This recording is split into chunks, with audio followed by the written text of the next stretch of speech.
Je me pose.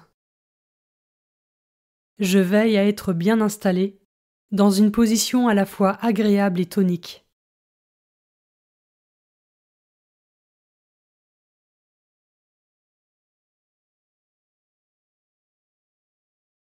Je me mets en présence de Dieu. Il est là, à mes côtés, et il m'envoie son Esprit Saint pour que je puisse ouvrir mon cœur à sa parole et me parler à travers elle.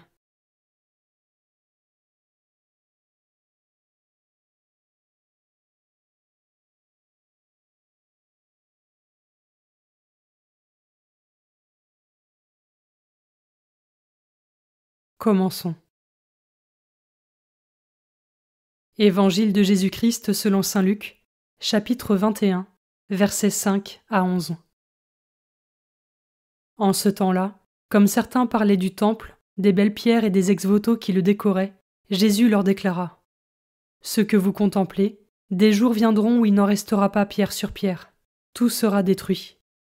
Ils lui demandèrent : Maître, quand cela arrivera-t-il, et quel sera le signe que cela est sur le point d'arriver ?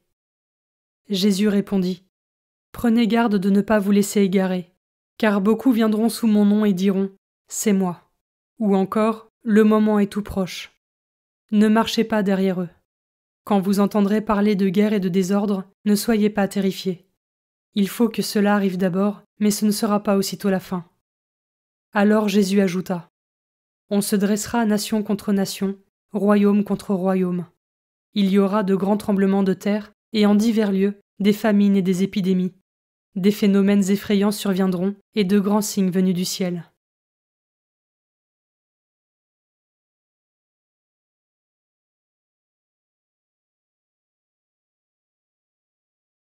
Je commence par méditer ce verset. Maître, quand cela arrivera-t-il ?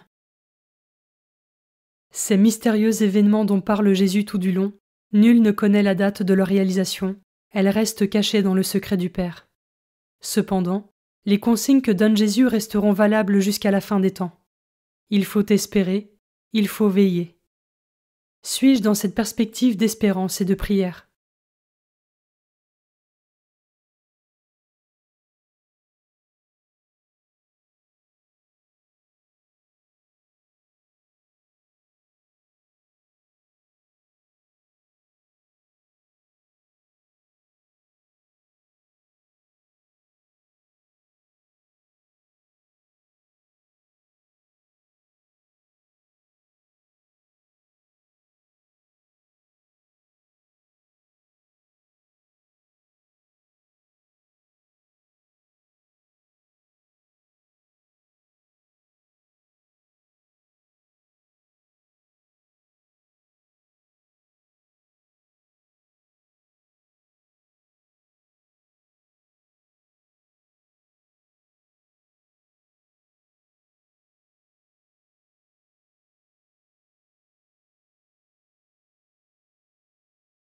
Je peux maintenant m'arrêter sur cet autre verset.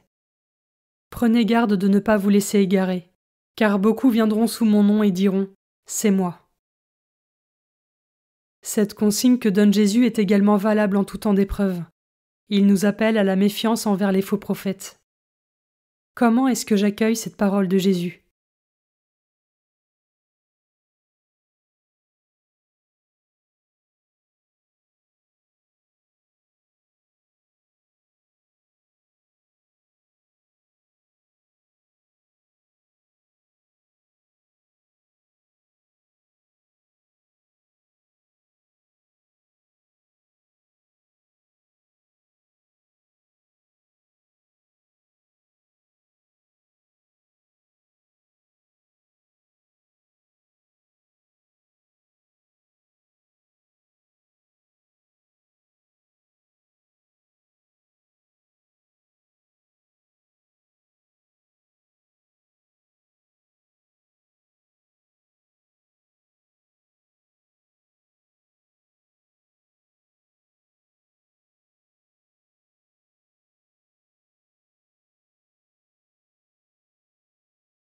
Je termine en méditant ce dernier verset.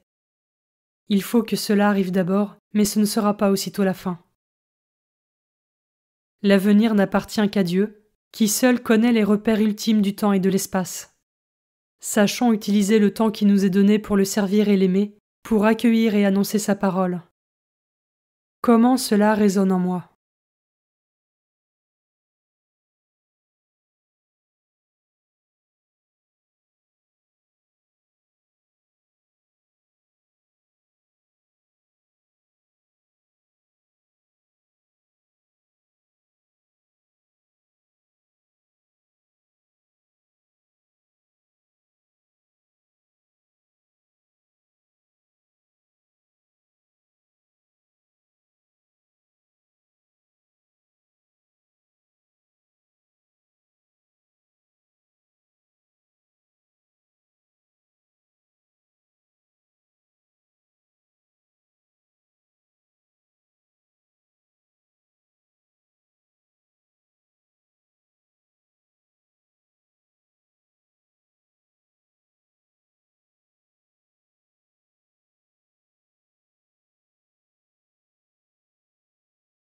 Pour conclure, je remercie le Seigneur pour ce moment passé avec lui et pour ce qu'il m'a enseigné.